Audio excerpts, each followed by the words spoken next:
So let's go over the problems you were assigned on graphing circles, specifically when the circle is in standard form. Graph the circle, identify its center and radius. All right, so standard form for a circle, x minus h, where h is the x coordinate of the center, quantity squared, y minus k, quantity squared, k is the y coordinate of the center, and this value is the radius after it has been squared. And remember, we used the Pythagorean theorem to derive that formula. All right, so what's being subtracted from x is a 2. What's being subtracted from y? This must be y minus a negative 3 in order to become addition. So a negative 3 is being subtracted. And what was squared? Well, if this is the radius squared, then r is equal to the square root of that value. So the radius is 6. So we'll do our best to graph that. Our center is over 2 down 3, and our radius is 6. So we want to go 6, 2, 4. My eyes get lost. 2, 4, 6, 2, 4, 6, and 2, 4, 6 in each direction. And then there we have our circle, more or less. Okay. All right, number 4. Same thing. We ask ourselves what's being subtracted from the x coordinate. So this would be x minus a negative 4 in order to make that an addition problem. So negative 4 is being subtracted. What's being subtracted from y? 5. And then the radius is equal to the square root of that value. So our radius is 5. So we're going to go left 4 and 2 and up 5, 2, 4, 5. There's our center, and our radius is 5. 1, 2, 3, 4, 5. We know we went up 5, and we know we went left 4, so we're going to go 1 to the right of the y-axis, and 2, 4, 5. Okay, now I could pull out a compass if it was really important to me that these circles were beautiful, but there you have it. All right, so the same thing. Identify the parts of the circles. Remember, we're just doing the even. So here we go. What's being subtracted from x? A negative 1. What's being subtracted from y? It's y minus 1.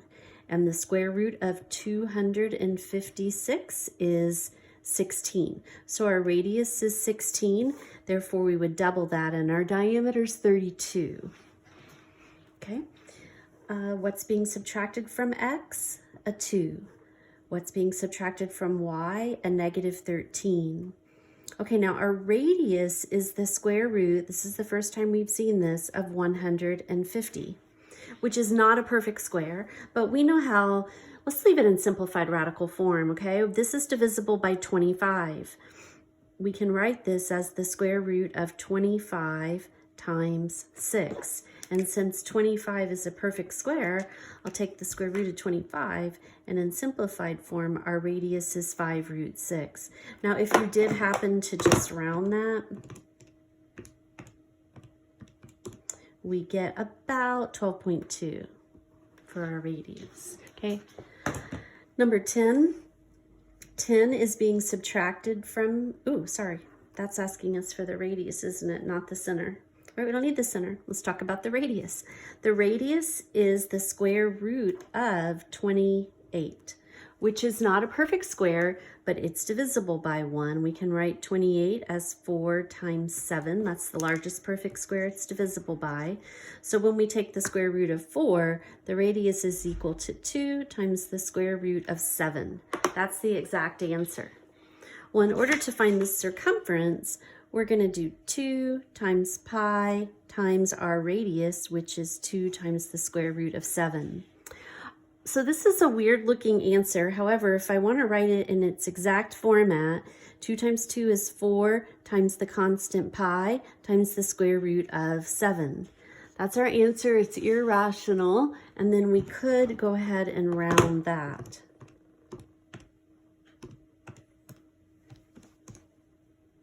So it's approximately equal to 33.2. All right, number 12. We need the diameter and the area. So in order to find the diameter, we need the radius. So the radius, once again, the radius is the square root of 135. If you add 1, 3, and 5, that adds up to 9. And the sum of those digits is divisible by 9. This, if you didn't know, this is a multiple of 9. Okay, and 9's a perfect square. It's 9 times 15. But 15's not a perfect square, but we're going to be able to take the square root of 9. Okay, so the square root of 9 is 3. And the exact answer for the radius is 3 times the square root of 15. If we double that, we're going to get 6 times the square root of 15. That's our diameter. All right, but in order to find area, it's pi times the radius, which is 3 times the square root of 15 squared. All right, so when we square 3 root 15, we're multiplying it times itself, okay? We're going to square each of those components. 3 times 3 is 9. The square root of 15 times the square root of 15 combines to give us the square root of 225, which is a perfect square. It should be no surprise that it's a perfect square because we just multiplied 15 times 15 to get it. So we end up with 9 times 15, or 135. Or wait a minute, didn't I just square the radius? And I know that this is the answer when I square the radius, okay? So the exact answer for the area is 135 pi.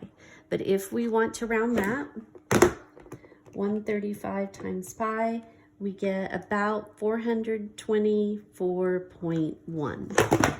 Okay? All right, continuing on with the evens, we're only doing 14 and 16.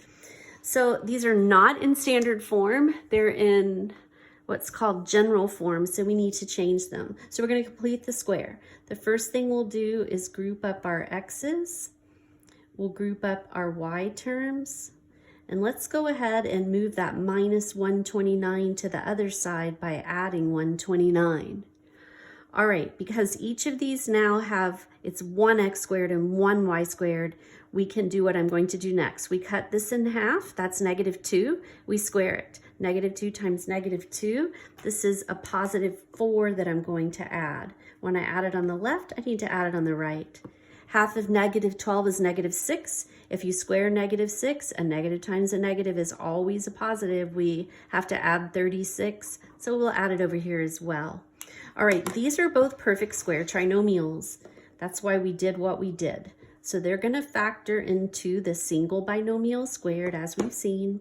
So we have x, this is minus, so minus, the square root of 4 is 2.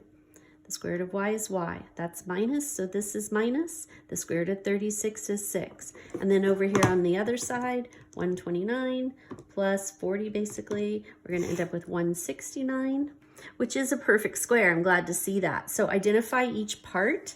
The center is located at 2 is being subtracted, 6 is being subtracted, 2, 6. And our radius is the square root of 169, which is 13. And then there was a nice place for me to write my answer.